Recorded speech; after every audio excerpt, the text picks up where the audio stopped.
Muito bem, queridos irmãos, nós estamos nos aproximando do final da nossa semana de oração. Estivemos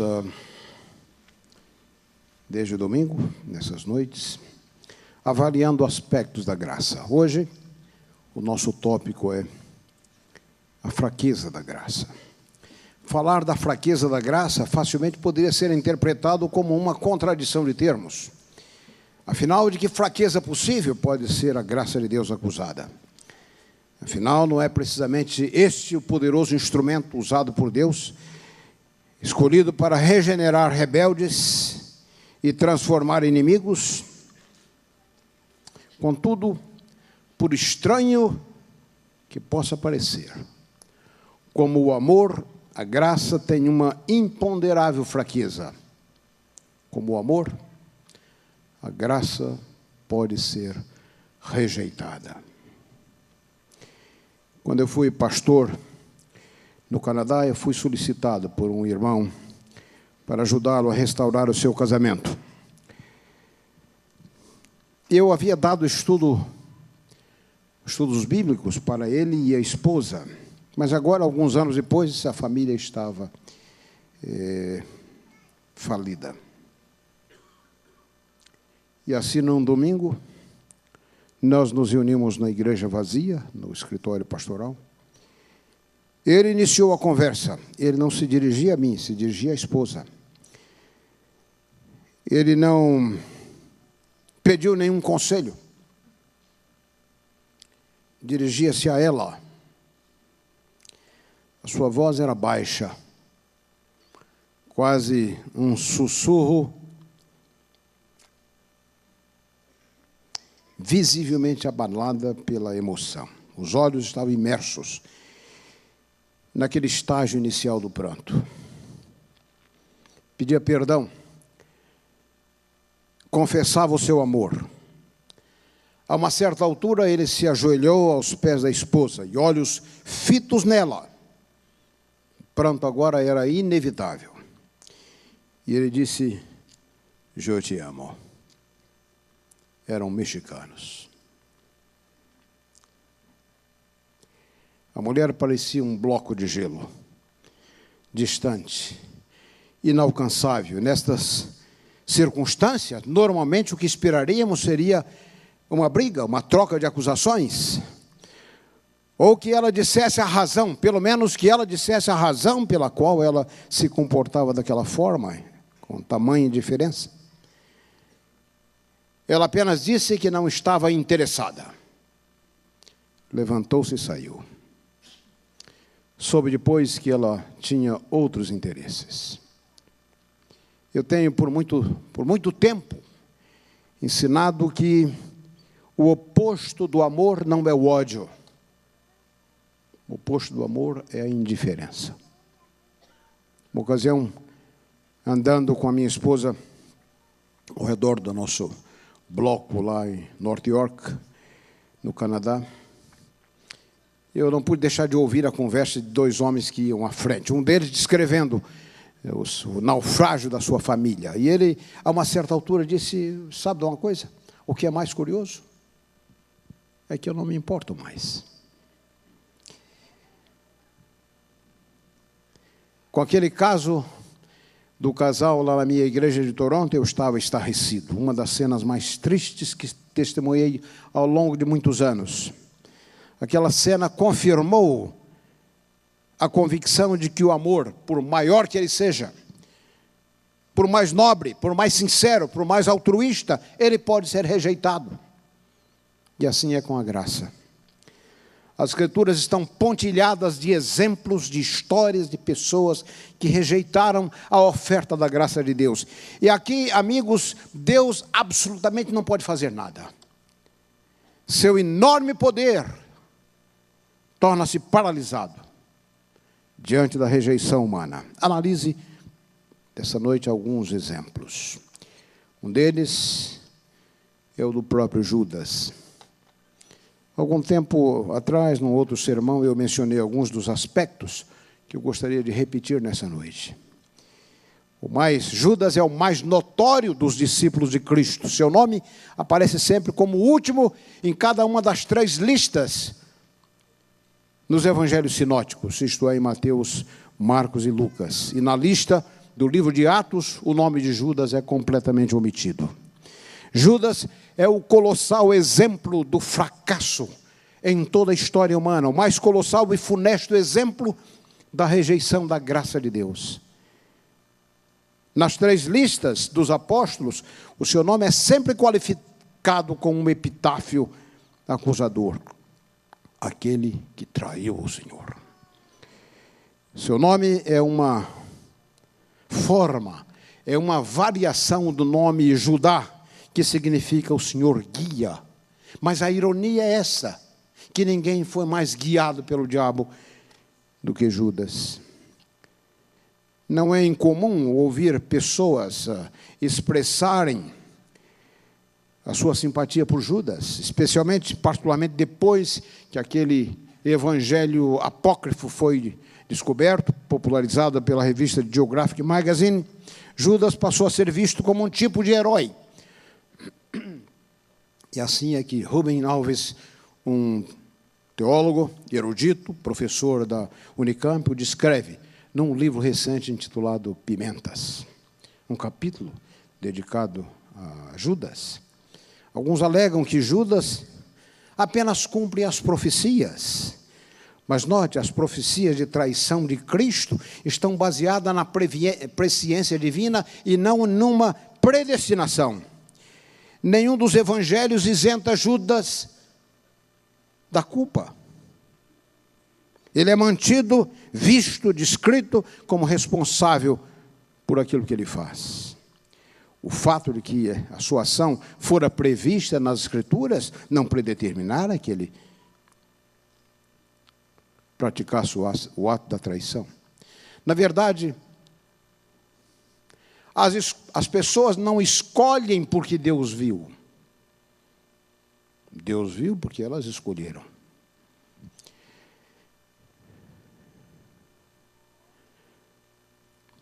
De fato, a sua ação fora prevista nas Escrituras, não significa que ele não fora um agente livre das suas decisões. João 13, 27 informa que o diabo entrou nele. Mas o diabo entra nas pessoas com a autorização delas. Pela sua forma de viver, das suas escolhas. No livro de Atos, capítulo 1, verso 18, Lucas refere-se à iniquidade de Judas. Jesus considera Judas como responsável por suas ações. O último apelo de Cristo, na tentativa de fazê-lo refletir, é feito quando, naquela quinta-feira trágica, no cenáculo, Jesus serve-lhe um pedaço do pão encharcado do vinho, suco de uva, como um símbolo do seu sangue. Judas rejeitou o apelo, e a sua traição torna-se ainda mais desprezível, porque ele é um exemplo de flagrante rejeição da hospitalidade, do espírito fraterno, da oferta, da aceitação e da graça.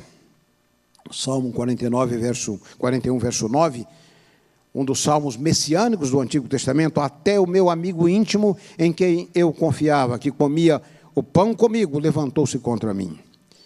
O beijo nos pés era característica dos escravos. O beijo nas mãos era característica dos discípulos aos seus mestres. O beijo na face era o beijo dos amigos. O supremo ato de cinismo de Judas é demonstrado quando ele escolhe trair o seu mestre com um beijo. O beijo da morte. Mas não é a morte de Cristo, é o beijo da morte de Judas. É isso que nós devemos lembrar quando resolvemos o caminho de rejeição da graça. Judas transformou o beijo, o mais sublime gesto de amor, num ato de perfídia, de traição. Augusto Cury analisa num desses livros, Análise da Inteligência de Cristo, ele analisa a dimensão psicológica da resposta de Cristo ao beijo de Judas, ao dizer: amigo, a que viestes? Judas utiliza um sinal de amizade como um método de destruí-la. Jesus afirma que a sua culpa, a culpa de Judas, quando ele disse: ai daquele que trai o Filho do Homem, melhor que ele não tivesse nascido. Marcos 14, verso 21. Este é o terrível veredicto de Cristo. Melhor que você não tivesse nascido.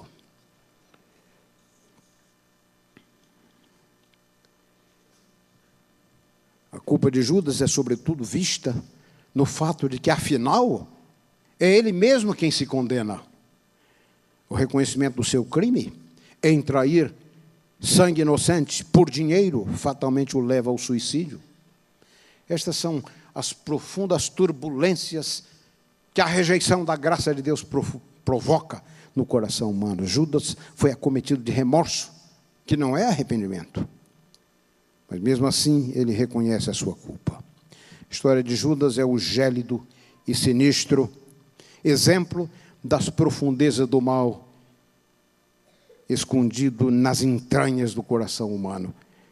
Ele é o personagem de um drama assustador, a lembrança daquilo de que as pessoas são capazes. Judas passou 3 anos com Cristo, ouviu os seus sermões, os seus ensinos, testemunhou os seus milagres. A ele Jesus dirigiu poderosos apelos. Ao antever o seu destino final, Ellen White observa no livro Desejado que Cristo, grandemente comovido, ele repetia, olhando para o seu discípulo, olhando para ele, Jesus repetia no seu coração: como eu posso perdê-lo? Judas é a solene advertência do potencial maligno da indiferença espiritual, da rejeição da graça, do perigo dos privilégios desperdiçados e das oportunidades negligenciadas. Judas ilustra que os vícios alimentados podem endurecer o coração. Repito, Judas ilustra que os vícios espirituais podem endurecer o coração. Aqui está o homem que se aproximou do Salvador tanto quanto é possível fazê-lo. Desfrutou e partilhou da sua influência, teve o privilégio dos mais sublimes, o privilégio da companhia de Cristo. Contudo, permaneceu em descrença, intocado. Seu coração progressivamente tornou-se num pedaço de granito. E com pena de aço, em tábuas de pedras, ele escreveu o seu destino eterno. O segundo personagem é Caifás. O segundo nome, Caifás. Mas ele envolve um grupo maior, o Sinédrio, e mesmo grande parte dos fariseus. O livro de Atos fala que vários dos fariseus, aqueles que estiverem envolvidos no complô contra Cristo, acabaram se rendendo a ele. Mas esse não foi o fato verificado com Caifás e com muitos outros. Caifás chegara ao topo. Vinha de uma família rica. Casou-se muito bem com a filha de Anás, um dos homens mais poderosos da sociedade de Jerusalém nesse tempo. Parece que é no último ano do ministério de Cristo que Caifás é, afinal, indicado como sumo sacerdote, que chega ao pináculo da grandeza judaica, eleito sumo sacerdote do templo em Jerusalém. Como sacerdote, ele presidia o Sinédrio, com 71 membros, que serviam como a Suprema Corte, a legislatura política, civil e religiosa da Judeia. Mas sua importância era também internacional para o judaísmo. Com ele trabalhavam as melhores mentes dos judaísmos, mais eruditos, mais versados nas escrituras e no extenso corpo de tradições rabínicas. Membro de um grupo liberal chamado Saduceus, Caifás era orgulhoso da sua posição. E ele não permitiria que nenhum obstáculo atrapalhasse os seus sonhos de grandeza pessoal e partidária. E é aqui que o seu caminho se cruza com Jesus Cristo, o misterioso Rabi, que progressivamente havia crescido na imaginação do povo. Com o ato de Cristo, expulsar os cambistas, os vendedores de animais no pátio do templo, Caifás reconheceu que eles tinham um enorme problema. Tentou advertir os seus pares do Sinédrio que Jesus, com seu carisma, com seus ensinos subversivos para o status quo, representavam um iminente perigo. Os milagres de Cristo eram vistos como uma ameaça. Me pergunto às vezes, que religião monstruosa é essa? Que incapacita as pessoas de ver? Caifás não podia entender esse Jesus, que era diferente dos outros pregadores que já haviam aparecido. Ele ouviu que Jesus não entrava em debates direto com os líderes, ao contrário, ele contava histórias. Como se pode combater um homem que conta histórias? Mas Caifás entendeu que tais histórias, ele tinha consciência de que tais histórias tinham um caráter subversivo. Como sumo sacerdote, ele tinha o poder agora. Ele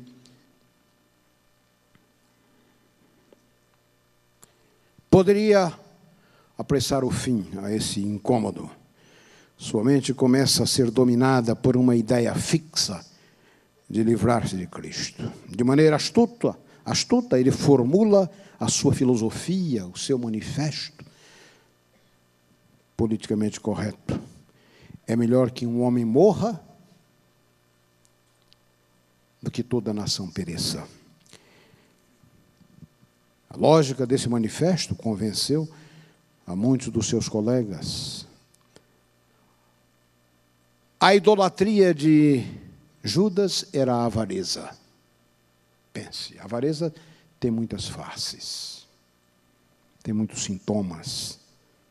Caifás servia a um outro Deus, a inveja.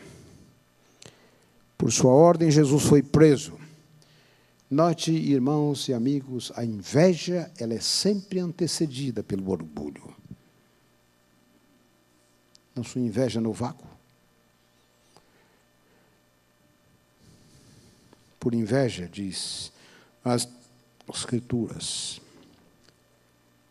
Jesus, por ordem dele, foi preso, com a ajuda de Judas, levado a Anás, em primeiro lugar, levado depois ao Sinédrio perante ele. O julgamento é sumário, testemunhas falsas.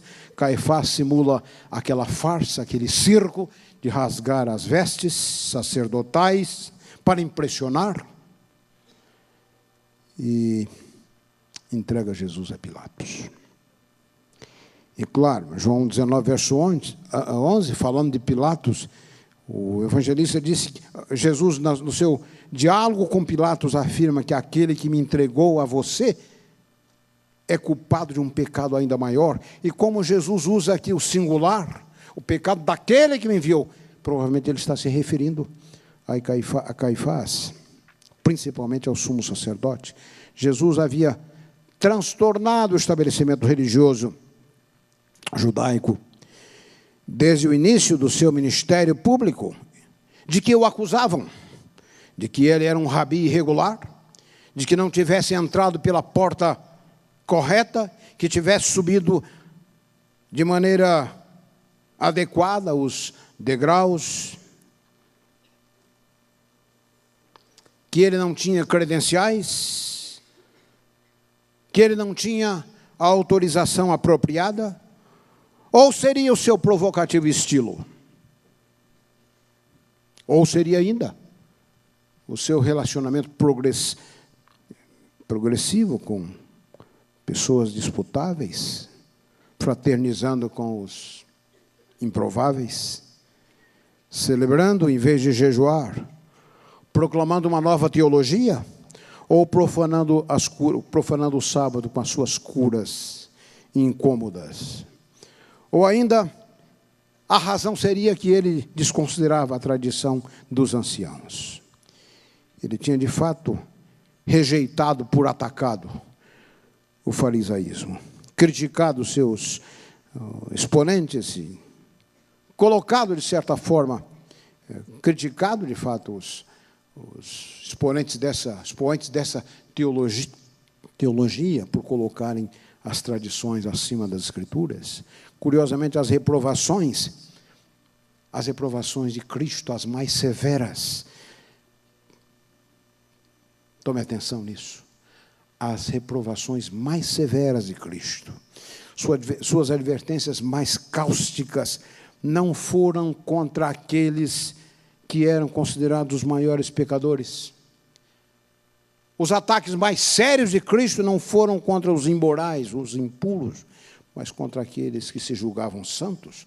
Não é isso estranho? Aqueles que diziam adorar a Deus, os mais meticulosos em cumprir todas as minúcias religiosas, e não há como não se surpreender com esse paradoxo. Pelo menos em 2 parábolas, Jesus profere poderosos ataques contra aqueles que já se julgavam no reino de Deus. Na parábola do filho pródigo, a segunda sessão, que muitas vezes nem é muito considerada, na pessoa do irmão mais velho, aqueles que se orgulhavam estar dentro de casa, aqueles que se orgulhavam de guardar toda a lei. Lembra o que ele disse ao seu pai? Guardei as suas regras, e você nunca me deu um cabrito para celebrar com os meus amigos. Estão percebendo o que ele está dizendo? Em primeiro lugar, a falta de um título de tratamento, que está presente em toda a parábola. Em segundo lugar, o fato de que a sua família emocional estava fora dali. Não incluía o seu irmão, não incluía o seu pai.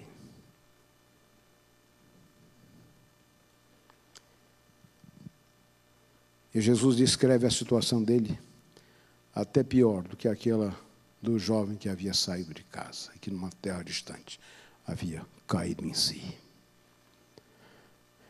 E quando a última cortina cai sobre o drama, o que você encontra? Um paradoxo.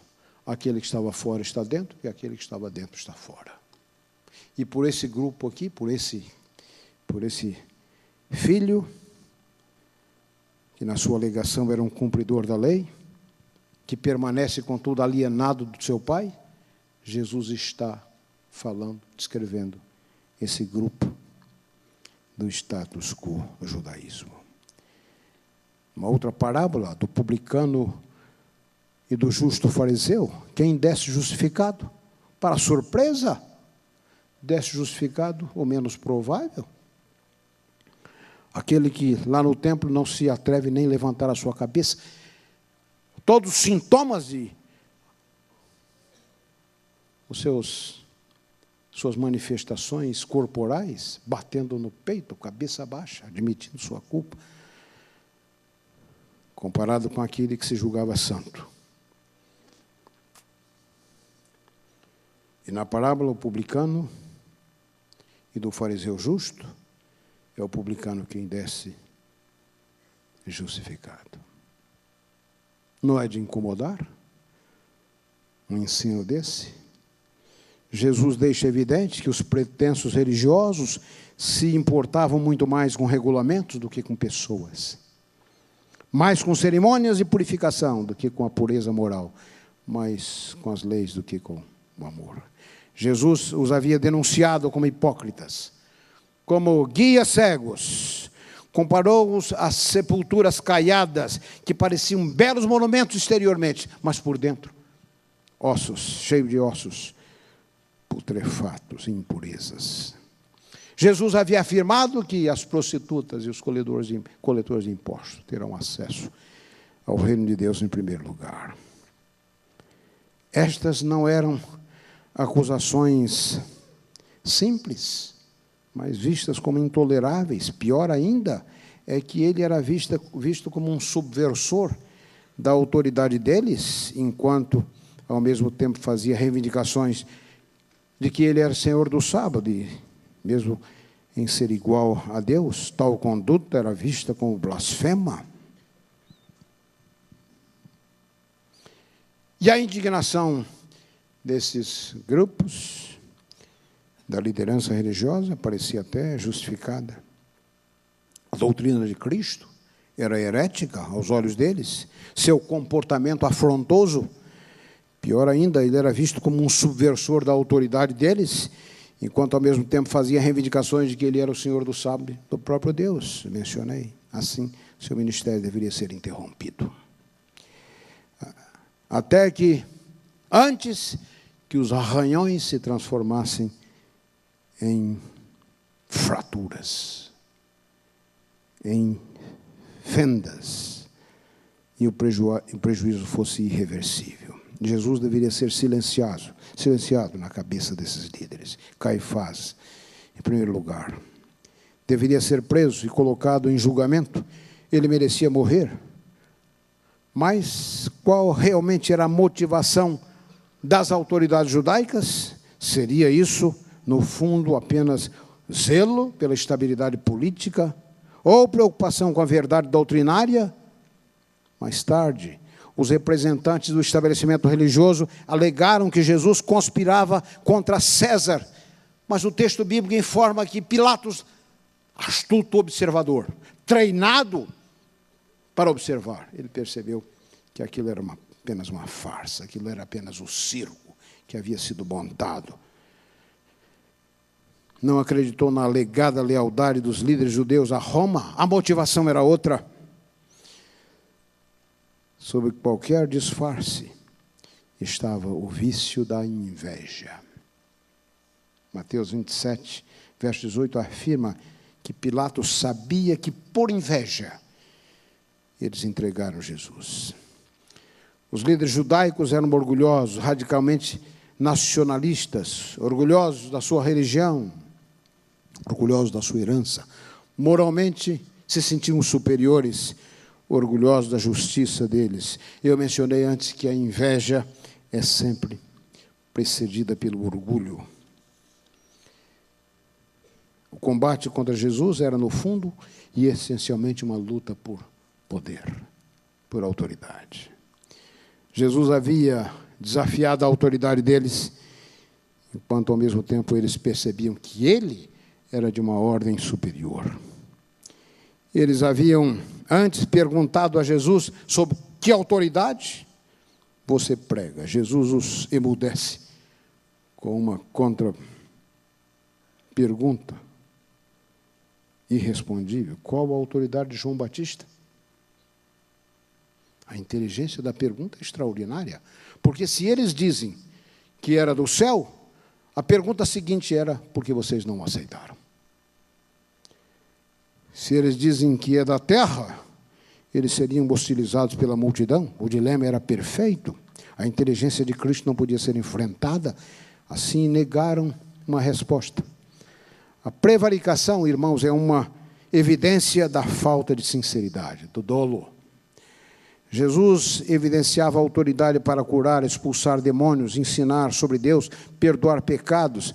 E nisto ele era completamente diferente deles. As autoridades deles baseavam-se em apelar para autoridades de outros. Rabi fulano disse que falou, Rabi fulano falou. E essas figuras de plástico do judaísmo. E assim eles se sentiram ameaçados.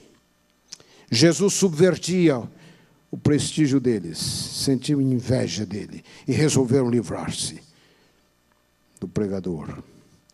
Mateus reconta, então, que no final aí do seu ministério, todas as forças inimigas se unem e do fundo do poço emerge esse rosto, essa forma dos seus inimigos aliados para eliminá-lo. C.S. Lewis chamou Jesus de o intruso transcendental. Muitos se ressentem com a intromissão de Cristo na sua privacidade.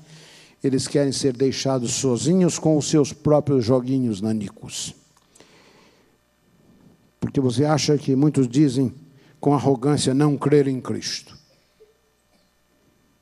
No fundo, é porque eles não querem ser incomodados. Querem ser deixados com seus pecados, seus instintos, suas paixões. Blaise Pascal estava certo quando ele disse, preste atenção, correto estava Blaise Pascal quando ele disse que não é a incredulidade que gera a desobediência. Ao contrário, é a desobediência que gera a incredulidade. Isto é, antes de alguém dizer que não crê, há o problema da desobediência. Quando você é confrontado por Cristo, você tem a alternativa de resolver o problema da obediência. Do contrário, você vai querer justificá-la através da incredulidade. Muitos veem Jesus como uma ameaça, um rival aos seus prazeres, aos seus ídolos, alguém que perturba a paz e querem se descartar dele. Em terceiro lugar, e último lugar, eu gostaria de lembrar um pouco de Pilatos, o procurador romano. Pilatos é um outro exemplo da rejeição da graça, quando esteve frente a frente com ela.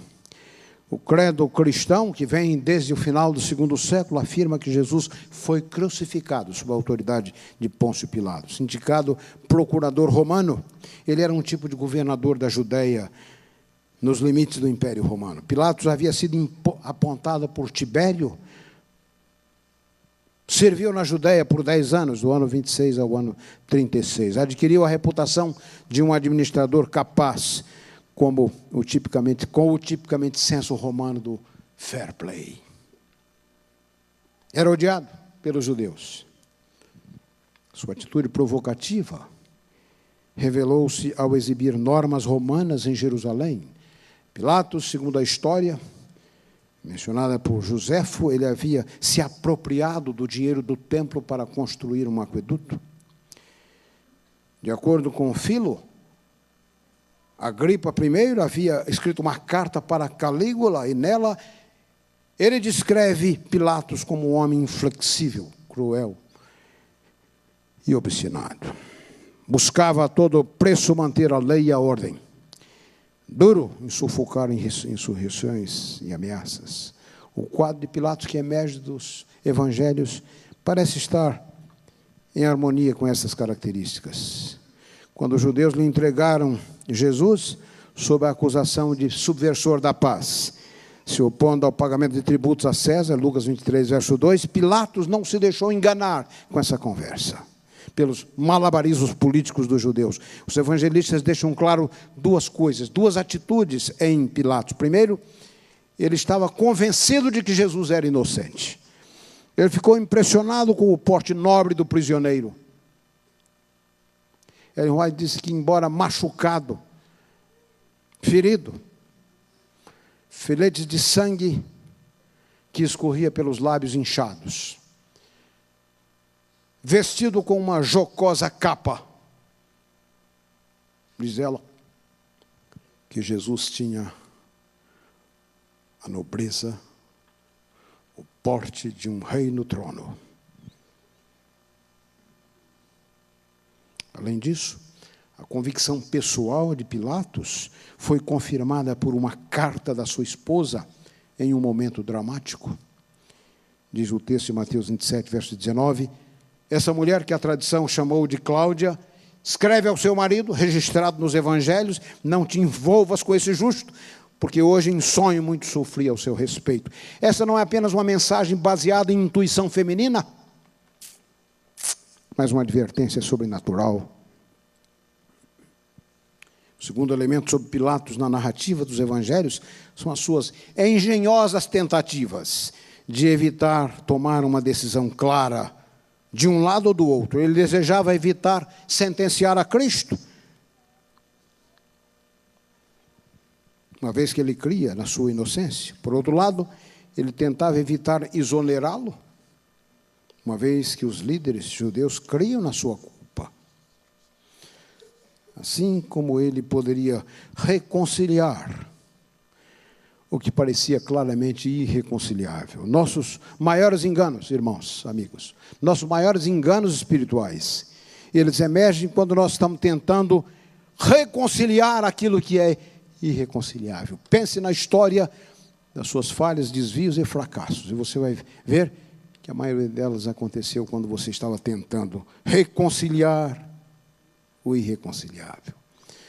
Como homem que tem dito a história, que atravessava uma pinguela, uma pequena ponte, e tentando agradar a Deus, com medo de cair, e tentando agradar o diabo, ele num passo dizia, Deus é bom, e com outro ele dizia, o diabo não é mau. Muita gente vive assim. Pilatos tentava ser justo e injusto ao mesmo tempo, fazer justiça e agradar aos judeus. E ele tenta 4 rotas de evasão. Em primeiro lugar, ele enviou Jesus a Herodes, na tentativa de que o problema fosse resolvido lá. Transferir a responsabilidade para Herodes.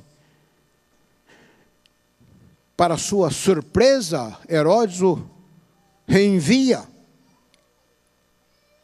o condenado sem nada a decidir. Em segundo lugar, ele tomou meias medidas, permitindo que Jesus fosse açoitado. A ideia dele era açoitar a Jesus e libertá-lo. Lucas 23, 16, 22. Pensou que a multidão estaria satisfeita com algo menor do que a pena capital.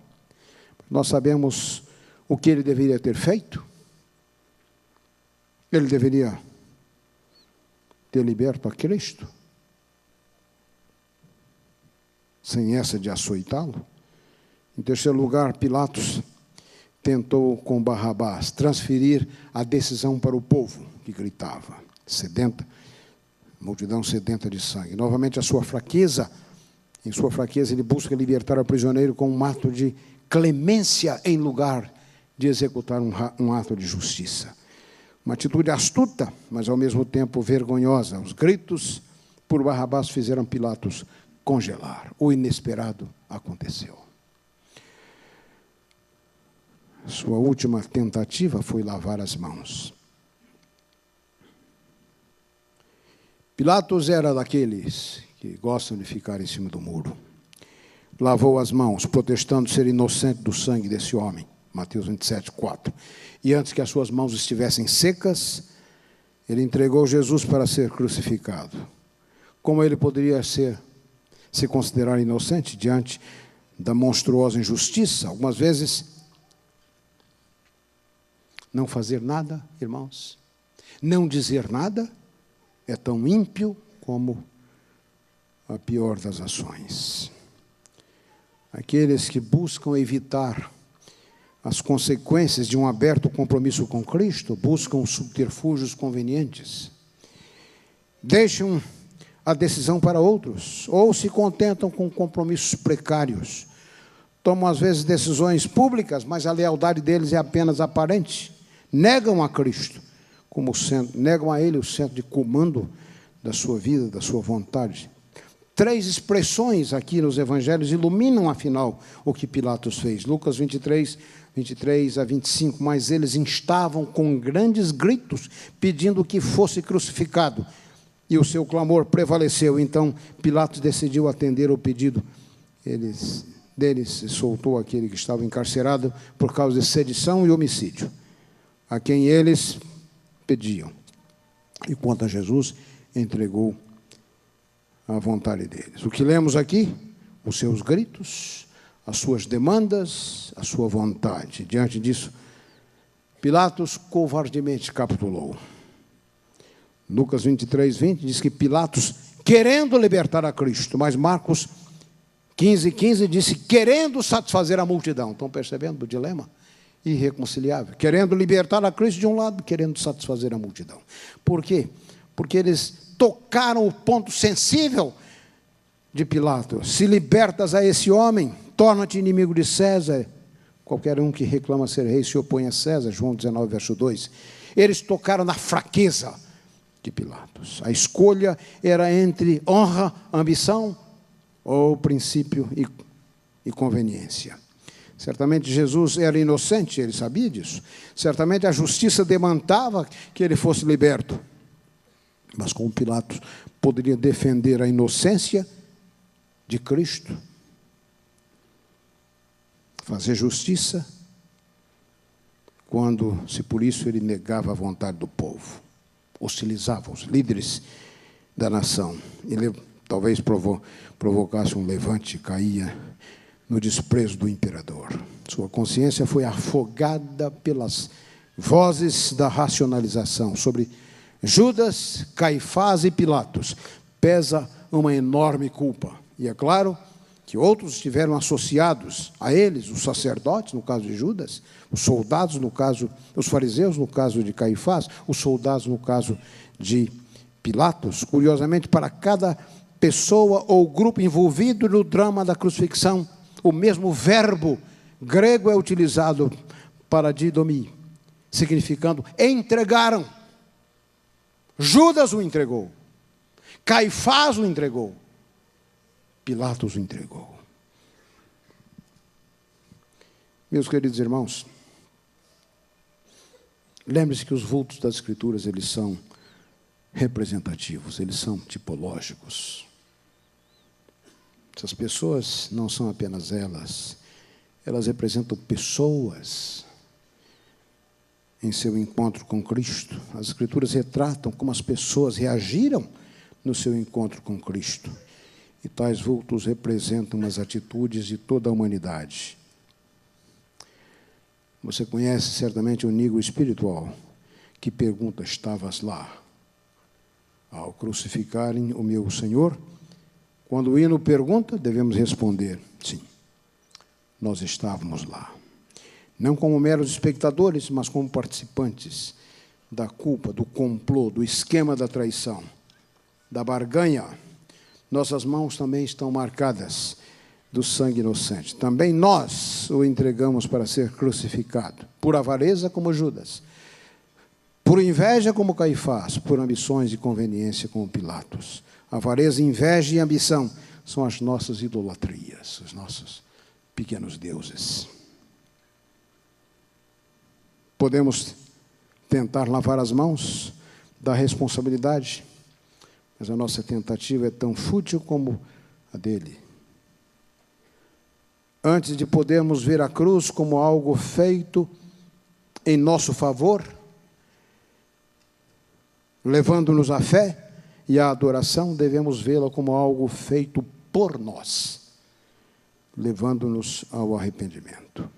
De fato, como escreveu Canon Peter Green, apenas aquele que está pronto para partilhar da culpa da cruz pode clamar sua participação na graça. Apenas aquele que está disposto a partilhar da culpa da cruz pode reclamar a sua participação na graça. A cruz aponta para uma corrente de responsabilidade que envolve toda a humanidade. Por um lado, você está entre a multidão que grita: crucifica-o. Por outro lado, você estava na cruz, na pessoa do seu representante. Assim, aqui está um mistério. Nós somos, ao mesmo tempo, os executores e, ao mesmo tempo, nós somos o executado. Percebe? Quando você olha a cruz e vê a figura pendurada nela, ensanguentada, eu digo: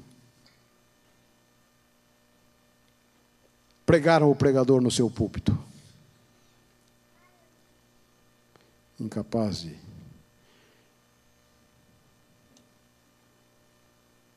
desviar uma corrente de pequeno filete de sangue ou espantar uma mosca. Despido. Essas gravuras que vemos de Jesus com um manto cobrindo o seu corpo, isso é invenção dos artistas da Idade Média. Parte da execução era essa: despir o executado, expô-lo à vergonha máxima. Não é à toa que os evangelhos dizem que as pessoas, ao passarem, meneavam a cabeça. Você pergunta: quem é esse? Despido, ensanguentado, machucado, perdendo o seu sangue, pendurado entre o céu e a terra, com o sangue escorrendo das suas feridas abertas, despido e em vergonha. Você pode perguntar: quem é esse? E a sua resposta natural é: esse é o Filho de Deus. Errado, esse é você, na pessoa do seu representante. Embora ele tenha sido martirizado por mãos humanas, Jesus, por outro lado, não morreu como um mártir. Aqui está o mistério. Ao contrário, ele foi à cruz voluntariamente. Essas pessoas entram no drama, na sua convergência de caminhos com Cristo, para ter a oportunidade de mudar. Mesmo deliberadamente, as Escrituras dizem que Cristo, como nosso representante substituto, foi à cruz. Desde o início do seu ministério, ele se consagrou para esse destino. Lucas disse que ele colocou a sua face na direção de Jerusalém, como um seixo, como uma rocha, fazendo uma referência ao profeta Isaías. No seu batismo, ele identificou-se com os pecadores. Nas suas tentações, ele recusou qualquer desvio do caminho da cruz. Repetidas vezes, ele predisse o seu sofrimento e morte. Constantemente, ele usava a palavra, o imperativo deve, o Filho do Homem deve, em relação à sua morte. Não em termos de uma compulsão externa, mas a sua própria decisão interna de cumprir aquilo que fora escrito dele, o bom pastor, entrega a sua vida pelas ovelhas. João 10, verso 11. O mesmo verbo, note bem, para didomir, que os evangelistas usam para descrever a ação de Judas, de Caifás e de Pilatos. Paulo usa o mesmo verbo num outro sentido. Romanos 8, 32, o apóstolo diz: o Filho de Deus me amou e a si mesmo se entregou. Mesmo verbo, se entregou por mim. Jesus morreu na cruz, mas não da cruz. Não foram os cravos que o prenderam lá. No sábado, pedimos que fossem distribuídos um cartãozinho. Muitos não receberam. Nesse sábado vocês vão receber. O cartão tem um cravo aqui. O cravo. O cravo relembra que eu era um pecador condenado à morte. O cravo também relembra meu grande valor, considerado digno do sacrifício do unigênito Filho de Deus.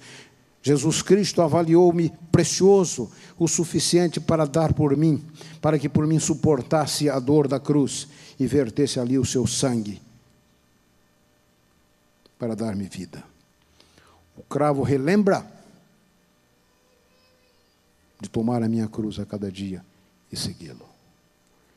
E finalmente o texto desse cartão que preparamos para essa semana de oração afirma: não foi o cravo que o prendeu na cruz, foi o seu amor por mim.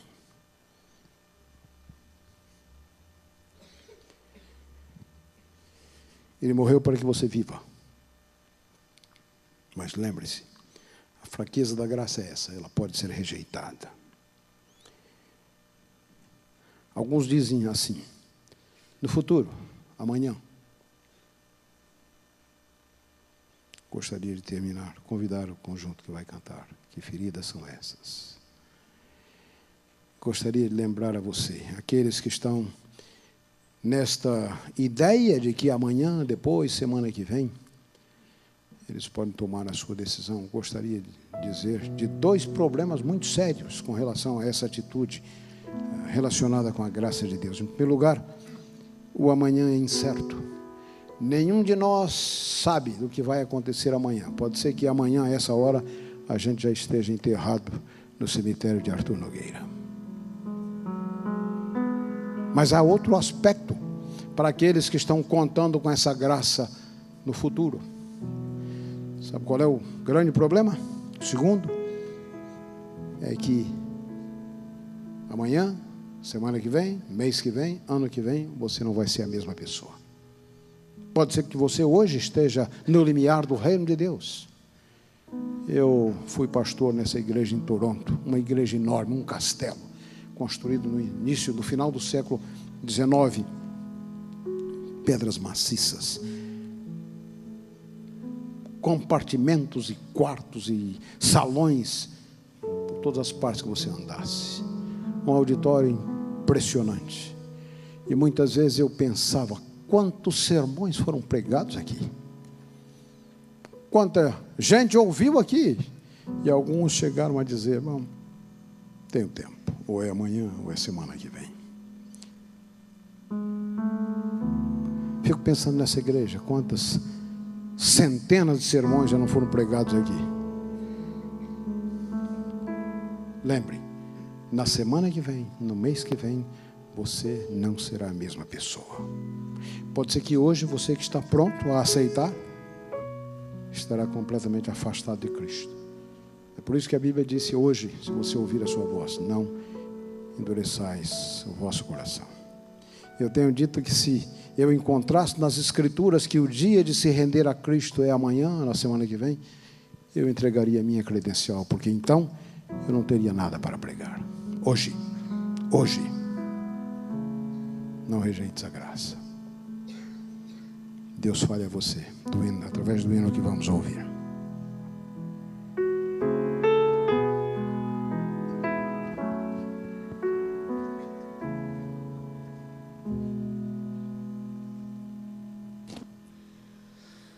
Quanto anseio encontrar Jesus, quanto anelo ouvir a sua voz, quando enfim a redenção chegar, com ternura vou lhe perguntar: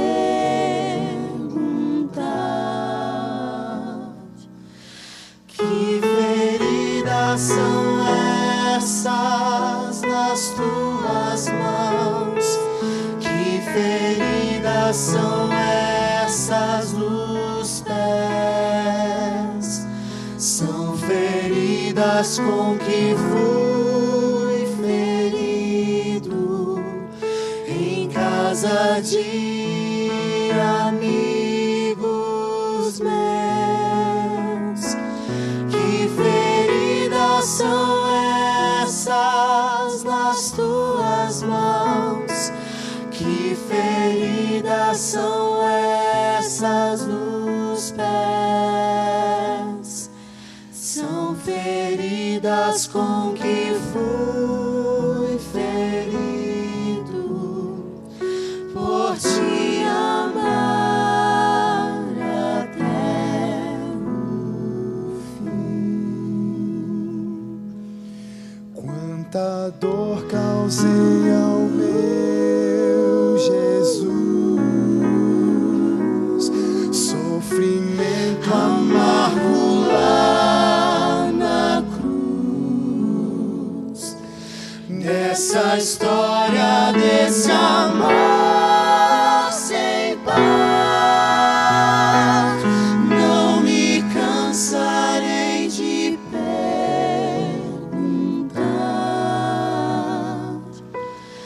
que feridas são essas nas tuas mãos? Que feridas são essas nos pés?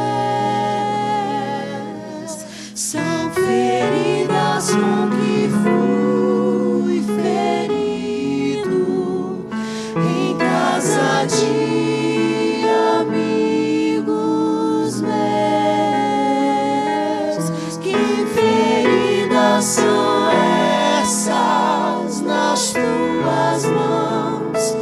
Que feridas são essas nos pés?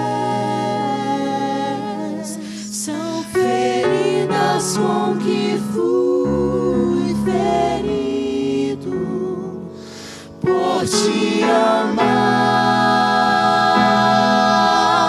tanto, por te amar tanto. Amar até o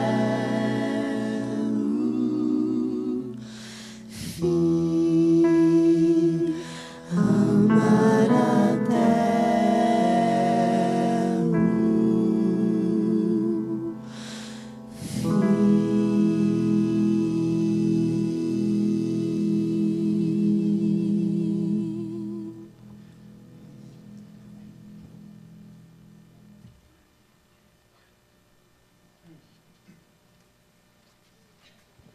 Vamos levantar para a oração final. Gostaria que você, cada vez que pensasse em Judas, Caifás e Pilatos, pensassem que eles não são apenas eles são, algumas vezes, nós próprios. E gostaria que você lembrasse que todos eles fracassaram. Porque esse é o caminho do fracasso. Está descendo aquele que rejeita Cristo, a oferta da graça. Nosso Deus, mais uma vez nós te louvamos pelo convite extraordinário que nos é feito através de Cristo. Sabemos que Cristo na cruz morreu por nós como nosso substituto.